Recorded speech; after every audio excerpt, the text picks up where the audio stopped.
Paris में मौजूद lower museum, जिसे दुनिया का सबसे ज्यादा महफूज स्ट्रक्चर समझा जाता था, सरेआम दिन दहाड़े लूट लिया। को हॉलीवुड मूवीज में देखा जाता था, वो हकीकत ने सबके सामने भी हो सकती है। नाजरीन, 19 अक्टूबर 2025 की सुबह लोअर म्यूजियम रूटीन के मुताबिक आम लोगों के लिए खुलता है। गार्ड्स अपनी अपनी जगह पर थे और दुनिया भर से आए टूरिस्ट्स म्यूजियम के अंदर दाखिल होते हैं। सुबह के 8-8:30 बजे अब म्यूजियम को खुले 30 मिनट हो चुके थे। तभी म्यूजियम की दूसरी साइड जो रिवर सीन को लगती है, वहां एक गैर मामूली हरकत होती है। एक ट्रक जो आमतौर पर फर्नीचर को हाई फ्लोर्स पर पहुंचाने के इस्तेमाल में आता है, आकर म्यूजियम की दीवार के पास रुकता है। इस ट्रक पर एक मैकेनिकल लिफ्ट लगी हुई थी, पर ना तो इस ट्रक को कोई फर्नीचर ऊपर चढ़ाना था और ना ही इसमें बैठे लोगों की नीयत साफ थी। इस ग्रुप में टोटल 4 लोग शामिल थे। उन्होंने येलो और ऑरेंज कलर्स की वेस्ट पहनी हुई थी, बिल्कुल वैसे ही जैसे कंस्ट्रक्शन वर्कर्स पहनते हैं, पर उन्होंने अपने चेहरे बेल लावर्स पहनकर छुपाए हुए थे। 4 में से 2 लोग बिना कोई परवाह किए मैकेनिकल लिफ्ट को एक्सटेंड करके म्यूजियम की पहली मंजिल पर मौजूद एक बालकनी तक पहुंचते हैं।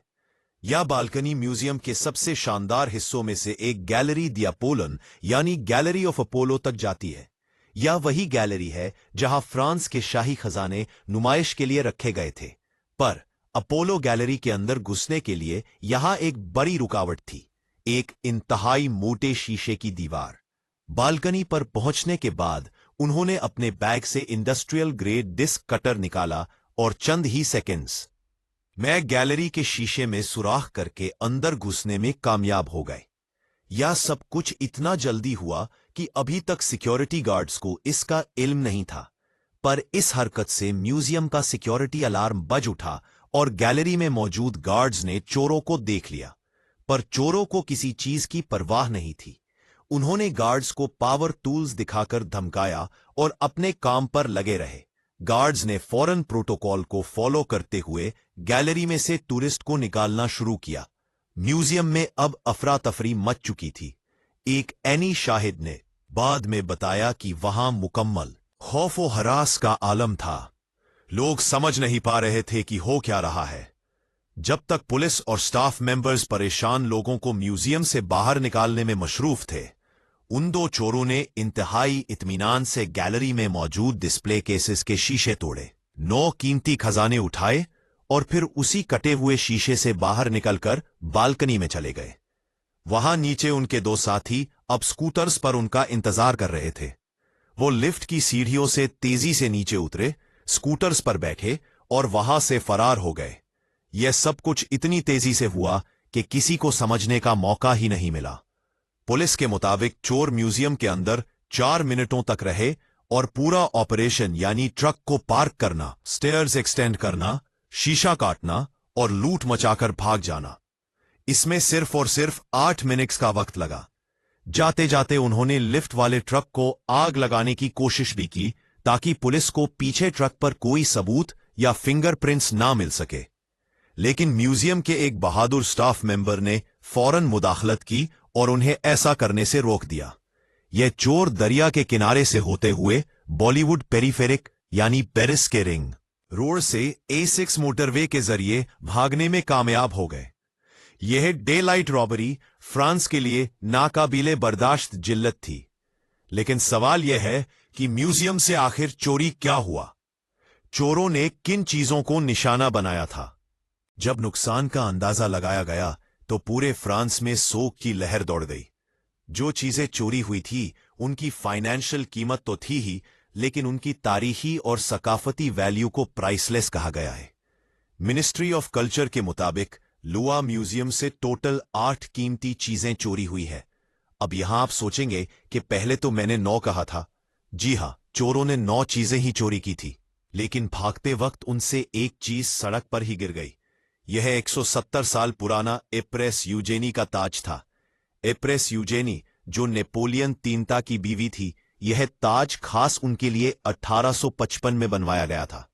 जब चोर इस ताज को शीशे के सुराख से निकाल रहे थे, तो सुराख छोटा होने की वजह से यह निकल नहीं रहा था।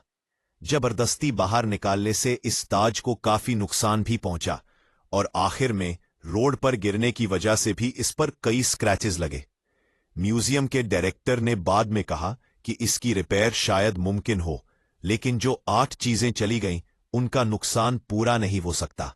इनमें शामिल थे एम्प्रेस यूजेनी का एक खूबसूरत त्यारा और एक ब्रूच, एम्प्रेस मैरी लुइस जो नेपोलियन बोनापार्ट की दूसरी बीवी थी, उनका कैमरल्ड का हार और इसी सेट की बालियां। इसके अलावा क्वीन मैरी एमली और क्वीन हॉर्टेंस के सफायर सेट का एक टियारा, एक हार और एक बाली और एक खास किस्म का ब्रूच जिसे रिलीक्विरी ब्रूच कहा जाता था। यह तमाम चीजें 19वां सेंचुरी की थी और इनमें हजारों हीरे, एमरडोल्ड्स, नीलम और दीगर कीमती पत्थर जुड़े हुए थे। यह सिर्फ जेवर ही नहीं बल्कि यह फ्रांस की शाही तारीख का हिस्सा थे। एक एस्टिमेट के मुताबिक इन तमाम ज्वेलरी में इस्तेमाल होने वाले सोने, पत्थर और हीरों की कीमत $2 मिलियन थी। लेकिन यह जिस शाही खानदान के थे उस हिसाब से देखा जाए तो 110 मिलियन में क्या $1 बिलियन में भी इसकी भरपाई नहीं हो सकती। तभी इसे प्राइसलेस कहा गया है।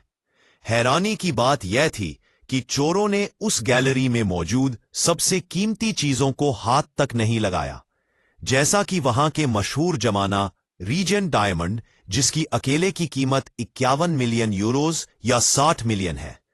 इसके अलावा ससी और हटेंसिया नामी डायमंड भी वहां रखे थे, लेकिन चोरों ने उन्हें नजरअंदाज कर दिया। इसी वजह से ऐसा माना जा रहा है कि शायद वह किसी खास ऑर्डर पर आए थे और उन्हें पता था कि उन्हें क्या चुराना है।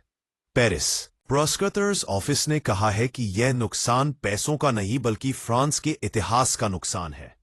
पर यहां सवाल पैदा होता है कि दुनिया के सबसे मशहूर म्यूजियम जहां हर साल करोड़ों लोग आते हैं, इतनी सिक्योरिटी के बावजूद आखिर कमी कहां रह गई? जब इन्वेस्टिगेशन शुरू हुई तो कई हैरतअंगेज इंकशाफात हुए। फ्रेंच मीडिया ने इब्तदाई रिपोर्ट्स में बताया है कि म्यूजियम के उस हिस्से में जहां चोरी हुई, हर 3 कमरों में से एक कमरे में कोई सीसीटीवी कैमरा ही नहीं था। जी हां, दुनिया के सबसे बड़े म्यूजियम में सीसीटीवी कवरेज ही मुकम्मल नहीं थी और जो एक्सटर्नल कैमरास लगे थे वहां भी उस बालकनी को पूरी तरह कवर नहीं कर रहे थे जहां से चोर शीशा काटकर दाखिल हुए। लेकिन इससे भी बड़ा झटका तब लगा जब फ्रेंच सेनेट की एक मेंबर नेटली गोले ने बीबीसी को बताया कि जो अलार्म बजा था वो असल में म्यूजियम का वाइडर अलार्म था। उस बालकनी में एक लोकल लाइट अलार्म सिस्टम भी लगा था, लेकिन वह कुछ दिनों पहले ही खराब हो गया। अगर वह अलार्म सही होता तो सिक्योरिटी को बालकनी में चोरों की एंट्री का पता चल जाता।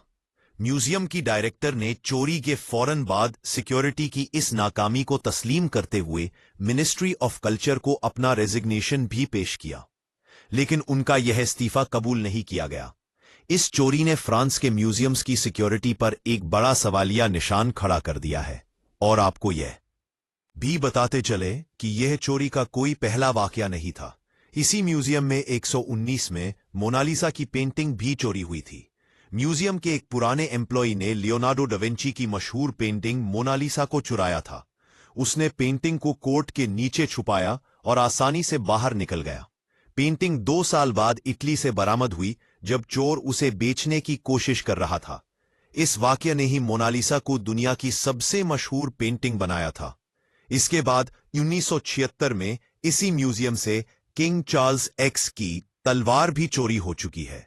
3 चोरों ने म्यूजियम की खिड़की तोड़ी और अंदर घुसकर किंग चार्ल्स एक्स की तलवार चुराई थी, जो आज तक बरामद नहीं हुई।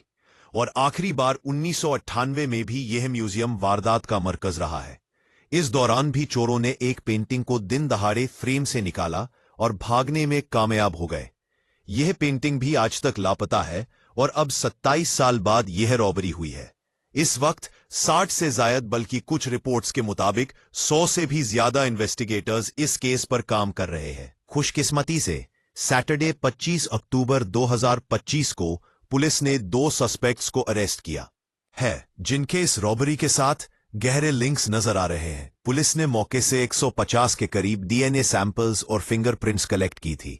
ये सैंपल्स चोरों के सामान जैसा कि हेलमेट, ग्लव्स और ट्रक के अंदर से लिए गए थे और पुलिस का कहना है कि इनको डीएनए सैंपल्स मैच होने की बेस पर अरेस्ट किया गया है, जिसमें से एक सस्पेक्ट का पुराना गोल्ड थेफ्ट का रिकॉर्ड भी मौजूद है। पुलिस को उम्मीद है कि पेरिस म्यूजियम रॉबरी में मुलव्विस तमाम चोरों और मास्टरमाइंड को जल्द ही पकड़ लिया जाएगा, पर अभी तक ये नहीं बताया गया कि इन सस्पेक्ट से चोरीशुदा सामान मिला है कि नहीं। चोरी के बाद म्यूजियम को 2 अक्टूबर तक बंद रखा गया था, लेकिन अभी भी अपोलो गैलरी बंद पड़ी है। पुलिस का कहना है कि यह हाईली ऑर्गेनाइज्ड